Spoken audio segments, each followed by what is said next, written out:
Holy heck, I have to do this again, because the one I recorded it once, and it errored, it won't do anything. I recorded it again, just look, I talked for 16 flipping minutes. I have to talk faster now, don't I? I got into the whole kitty stories for Beth. I'm going to do it fast. Ready? Here I go. Hi, it's Sunday. I got a package from Mewpie. Thank you, Cindy. She sent me, okay, first let me show this, I forgot it in the second one anyway. A new poo on a thing. He looks like a clown. It's for the phone. But for right now, he's going to sit on my desk. I love the little poo. Although he does look a little weird in a little clown outfit. But he's cute. Okay, she sent kitty treats for the cat. These are hard treats. She sent soft treats, but I stuck them in here. She loves them, by the way. She also sent her 2 things of Whiskas chicken and gravy dinners. Yeah. And she sent me a bunch of little hard candies, Mochatas, and Warheads, which I did a Warhead in the very first video, and it about killed me. I'll do one in a future video, but I ain't doing it again because I don't want to die. She also sent a bone, pretend like this is a bone, for Heidi, but it's not here. It's the dogs have been chewing them. Mainly Belle, the puppy. Dad's out taking Heidi for a ride. He's probably over at Larry's. It cooled down last night, thank goodness, because it was, I was complaining yesterday. So it cooled down last night, so I slept comfortably in the nice cool weather. Now, on to kitty stuff. I went through my whole kitty history. I'm going to do it again. Because I was telling Beth about how I went and got a cat the day after one had passed away.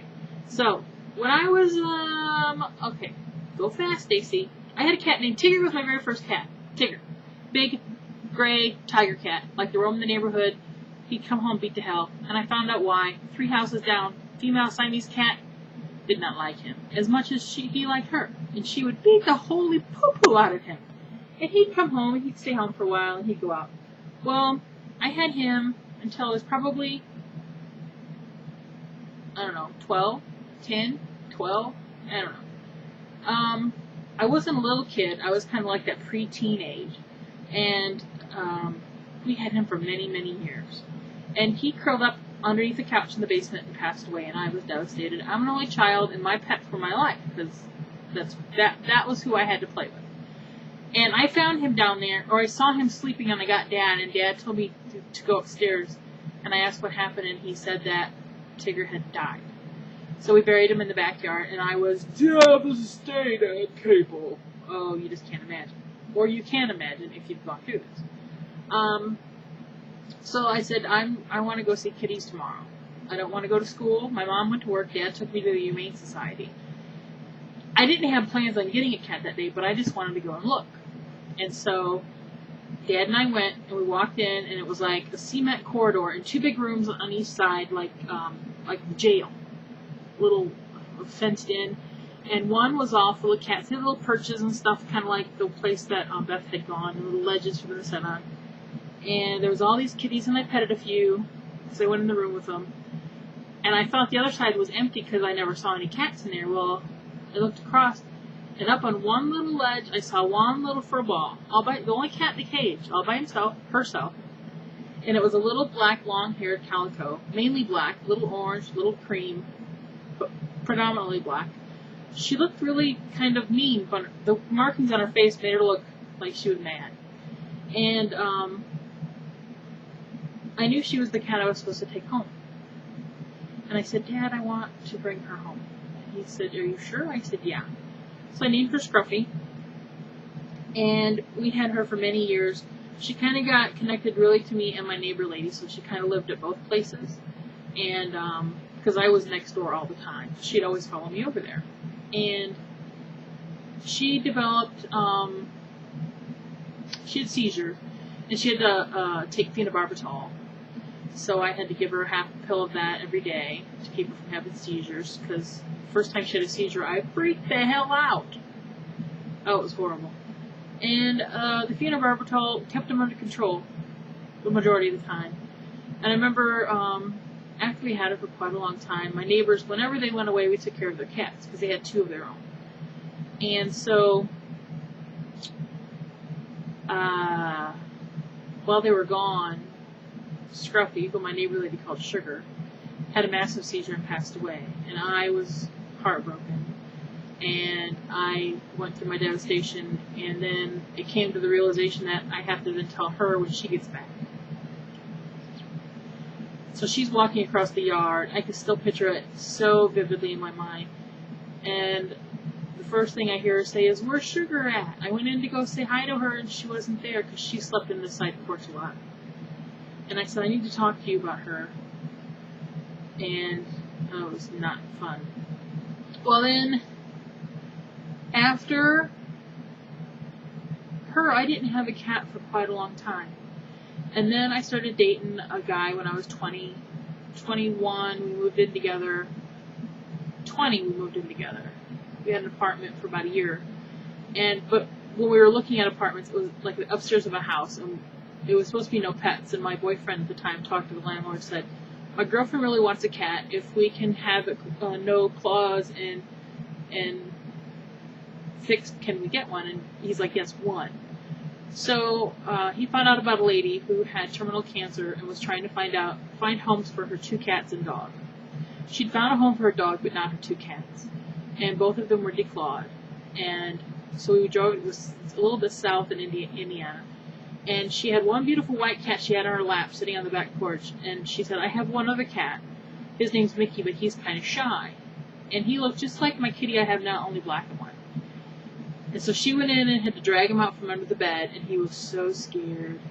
And I'm like, "I want him." And so he meowed all the way home, and he got very attached to me and not my boyfriend. And I found out later the reason why is my boyfriend just would lock him in his cage in the back room when he would cry all the time because he was missing me because he was so used to women.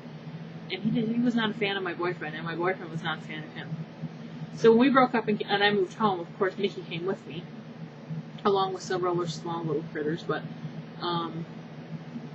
so I had him here, and then we found Girl Cat underneath the porch in the snow. So Dad said, "Take her in, but we're not giving her the home." So we kept her all those years.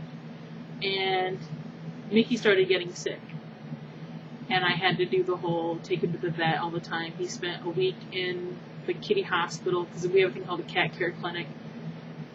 He spent a week there, and I was prolonging his life, and I finally had to make the decision that it was getting time. When he came home the last time from the hospital, and he was getting thin and losing some of his hair, and I knew it was getting time, and I told Dad on Thursday, call and make an appointment to have him put down.